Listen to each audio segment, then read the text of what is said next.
nefa somatsara niany ny fifidianana président ny Gautamano satria ity Gautamano ity de groupement des opérateurs de transport maritime zany hoe zany ny bureau-na io efa elaela izy io nitsangana de ny président teo aloha monsieur Richard le amin'ny multipêche zany izy ka noho le fahasalamagna anazy tatoato tsy dia salama tsara nefa ity Gautamano ity fikambanana tegna fototry ny fandaminana ao agnatin'ny port satria port Nosy Be ity tegna isany port vaventy eto Madagasikara ary maro mpandeha indrindra eto Madagasikara raha ny passager ny jerena vitany any ny fifidianana président Gautamano de zany président vaovao lany fifidianana mangarahara eto Nosy Be ary ka ny zavatra tegna mahamaika satria malaza port Nosy Be tsy milamigny satria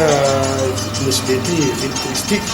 ka mila filamina indrindra amin'ny amegna ara-pahasalamagna ny fisian'ity valagnaretina covid ity de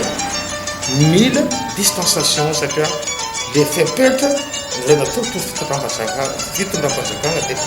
tokony mila respectiva tsara ka raha tsy milamigny ny tany de misavorovoro ka de tsy maintsy ny filaminana aloha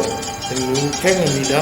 apetraka tsara ao am-port ka zegny natonga zay ny roso haingana amin'ny fifidianana ny président ny Gautamano zay ka etina ny zavatra tegna sarambaigna araka ny fanatenagna filamina sy ny fahadiova ao agnatin'ny port ty eto Nosy Be de misy direction zany hoe zay directeur ny APNF de misagna ny eto Nosy Be Elville sy ady Agnekify marigny ny Agnekify hoe agnatin'ny district ny Banja ary commune rurale Amboinena io port Agnekify fa kanefa fieziny APNF avy aty Nosy Be ny port ary Agnekify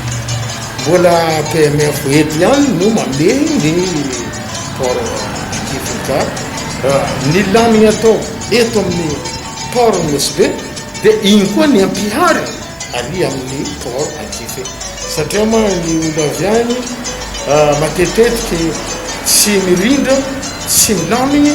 ny fivezivezen'olo ary amin'ny port Agnekify ka tsy maintsy asiagna fandaminana haingana ny ary amin'ny port Agnekify